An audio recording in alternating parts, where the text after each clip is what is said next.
So I think it's completely stupid to hear a financial advisor or money manager who says, you're down 20%, just give it time. It'll come back over time. And historically, indexes, S&P 500 has come back over time. But my question is why be draw down 10, 20, 30% like we saw during the dot-com bust, the um, great financial crisis, pandemic, those kind of things? Why not have some level of risk management process put in place to manage your long-term investments? And so it's one of those things that after 22 years as a financial advisor, you're taught this is diversify, invest for the long term over time. It will come back. And it's true. I mean, it does come back over time. The question becomes how much time? And do you have time for it to come back? And I think that's what we're running into historically is that people are coming into retirement and they're taking hits, big hits, 10, 20, 30% hits. And they're always told, oh, it'll come back. But you're 65 years old. If you go back and you look at like the great financial crisis, '07, market starts to show signs of weakness. It starts breaking down. It starts going, you retired, hypothetically, retired at 65 on January 1st, 2007, right? You've got, I don't know, half a million or so dollars. That's your piggy bank. That's what you're going to live on for the next, say, 20 years, 30 years, whatever, however healthy you are. Hopefully, you're incredibly healthy. You can live a long time. So you get this drawdown and you lose, let's say, 30%, right? And that drawdown just trickles into April of 2009, right? How long did it take you to get back? Let's say you had a 30% drawdown in your portfolio. You were running a conservative, a moderate portfolio, 60/40, but you were down 30%. How long does it take to get back to even, back to where you were on January 1st, 2007? What I saw was it took almost 4 years on average. Okay. At that point, you're 65 in '07, 66 in '08, 69 in '09, 68, 69, 2010, it starts rebounding, right? I'll give you a year. So at 70, you start your rebound. And let's say it takes 3 years. You're 70, you're 73. You're 73 just to get back to even. And that's the part where all of a sudden your cost in retirement escalates as you age, especially if you have not taken care of yourself, especially if you've eaten pizza and hot dogs and Cheerios and Fruity Pebbles your whole life. Chances are you're going to have some medical issues, and cost of keeping you alive gets really expensive as you get older. So these drawdowns, you just can't, it's hard to endure them. It creates internal stress. You get just anxious, and most likely you're being guided to say, hey, it's okay, it'll come back. But yeah, but dude, I'm 73 and I got my expenses have just like gone up 30%. 30%. Okay, since I retired. And I don't only have a certain amount of money. And a 30% drawdown on 500,000, that's 150K. Oh, that's heavy. So what I'm going to show you here is a simple process to manage your risk in your portfolio. So simple process. That's where we're going to keep this because most people don't have the time to be totally diving into stock market and understanding the whole bit. But I'm going to give you a simple process. So let's get to it. So this is a monthly chart of the S&P 500. The red line is the 200-day moving average. The yellow line is my intermediate term trend line, which is 62 days, or in this case, 62 months. on a monthly chart, this red line would be the 62 or the 200 month moving average. And then this white line is my trade trend line on a monthly basis. That's a 15-month average. As you can see, when they tell you the S&P 500 goes up over time, it does. This is going back to, well, this is sort of ridiculous, but uh, what is that, 1800? That's funny. Um, so let's just say the early mid 90s. That's where we start to see this pickup in this S&P 500. As you can see, it very rarely breaks through the 200 month moving average. Back in 75, 74, 75, back in 2009, 2007 to 2009, and then has moved up since then. So on a monthly average, it looks great, doesn't it? Let's look at a weekly chart. Similar scenario. Brings us back to where we'll go back here till 81 or so. Had a breakdown in the 82, August of 82, made a move back up, but always above that 200. And then in 2001, it broke through the 200 and it stayed below it from January of, well, let's see right here. That would be May of 2001 and eventually broke above it in September of 2004. Okay, that's 3 years. Imagine you retired here in August of 2000, and it took you 4 years to get back above the 200. Not to say back to even. You didn't get back to even until August of '07 when it all started again, right?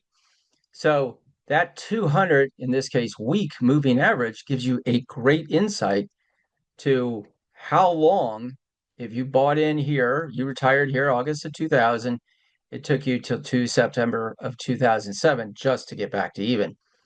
The whole time value of money thing is this is eating you up. This could put you back to work. This could your newfound phrase of the day is, do you want fries with that? Or welcome to Walmart. I mean, this kills retirements. So he did that again. It went back down in 2000, right there, August of 8, it broke down again and didn't break back above the 200 week moving average until December of 2010. So that was, excuse me, that was 2008 to 2010. That's another 2 years, right? You just recovered in 2007. Now you're back. Okay, well, this is great because now we stay above the 200 all the way until the pandemic. That was, well, right here, probably what, March of 2020. And we did rebound pretty quickly in July or so of 2020. We've gone back, we retested the 200. Here's what I'm telling you. Here's a simple process.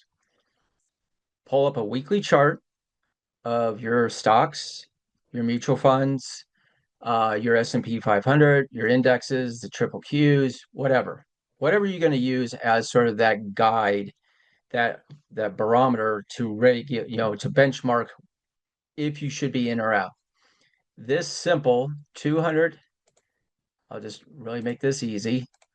200 period moving average. I'm using the weekly here. I think this is a good use of using the 200 weekly moving average.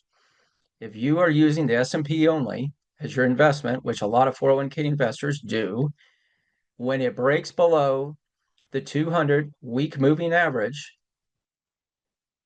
you take a portion of your portfolio off. Let's say you take 50% of your portfolio off the table, put it in money market or treasuries or something like that. And you write this down, you break above it. Again, in this case, you would have broken down in '01, May of '01. You would have popped back into it. You would have reallocated money back into it in September of 2004, and you would have written it up until again, it happens again in January or June of 2008. It breaks down again. You pull 50% of your portfolio off the table, take it out of the risk zone, and you reallocate back in right around November of 2010. Okay. Now, 50% of your portfolio is taking the hit, right? But you still have 50% that is sitting in money market or in treasuries, which typically have an opposite correlation when it comes to US treasuries. So maybe you balance out that loss. If you're in retirement, maybe the better way is to take 70% off the table. That way, 70% of your money is saved. It is in good position as long as US government continues to pay out on their treasury, payments and stays credit worthy. Treasury market may be a place to look at and look to go to protect that 70% you pulled out. Some cases, people are deep into retirement. You're 75, you can't handle, and you're in good health. That's a big factor. You're in good health and you have a longevity in your family. You could be looking at another 10, 15 years. I've known people who've lived to 100 and, they're dependent on this money. So making a decision about your time frame, your risk tolerance, and how much to pull off the table when you break that 200-week moving average. Now, we broke it again in March of 2020 and quickly we're out back up within a matter of weeks. So if I look here, broke it in March 16th of 2020, and then we broke above it in April, the week of April 13th, 2020. So we're back in the game. Pretty much have stayed above it this whole time. And today, being March or June 27th, we're back at all-time highs again. So the theory and belief that S&P 500 goes up over time, that's 100% correct, as we have seen here. It's a matter of the fact that you're still aging and you're still in demand of money. And because the US dollar has weakened and the cost of living has gone up, and as we go into retirement, we do actually, in most cases, visit the doctor more often. So taking care of your health, big part of this, and then protecting your wealth is second big part of it. Taking care of your health and taking care of your wealth. Two big things you need to protect. By using the 200-day or 200-week, in this case, moving average, it gives you better insight to how to basically risk manage your money. Some people will say to me, yeah, Trent, well, I was under the 200 for, in this case in 2021, 2, 3, and then 4 weeks. 4 weeks. Why would I take 70% off the table for 4 weeks? The answer is because you just don't know. Because back here, that period of time wasn't 4 weeks. It was from June 23rd, the week of June 23rd, 2008, until basically here, December 6th, the week of December 6th, 2010. That's 10 years, right?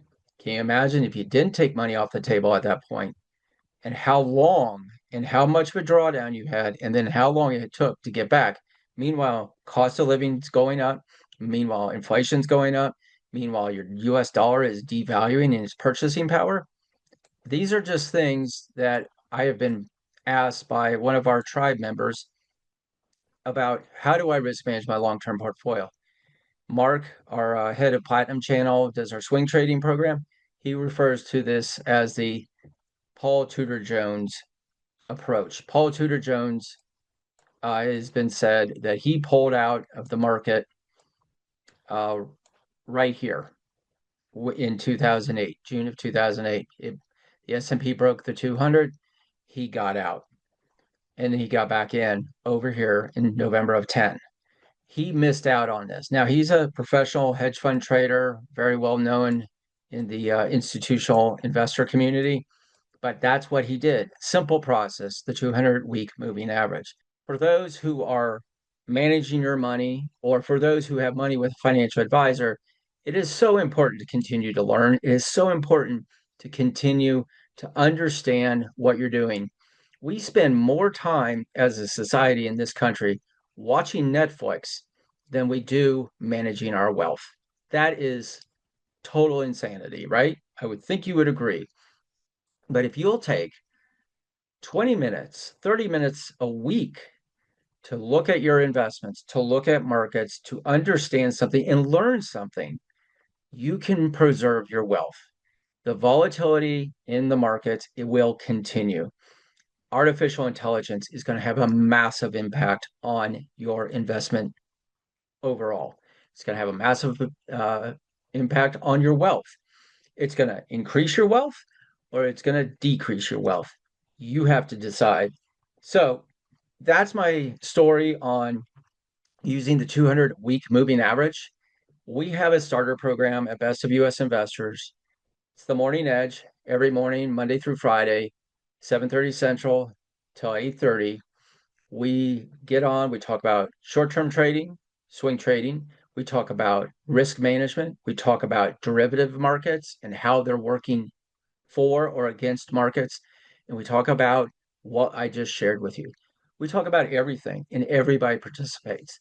This is a $15 program.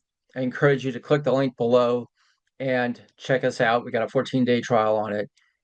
Bottom line is you're working so hard your whole life. To lose money voluntarily, to not take time to manage your health and your wealth is completely foolish. Don't do it. Take action. Spend a couple minutes every week, 30 minutes a week. Join the starter program with the Best of US Investors and learn how to better manage. Become more informed. That way, when you sit down with your financial advisor and you bring up a chart and say, I was looking at the S&P weekly chart. I used a 200-day. This is what I'm looking at. I'm 73 years old. If I'm starting, looks like I'm about to break through the 200, I don't want to lose money. So I want to take X percentage off. And maybe you can teach them something because a lot of them need teaching for sure. But this is about you, protect you, trust you, question everything else, and take action. Have a great day. Subscribe, hit the like button and the subscribe button. Share this with a friend. Whatever you do, take action, live loud. See ya.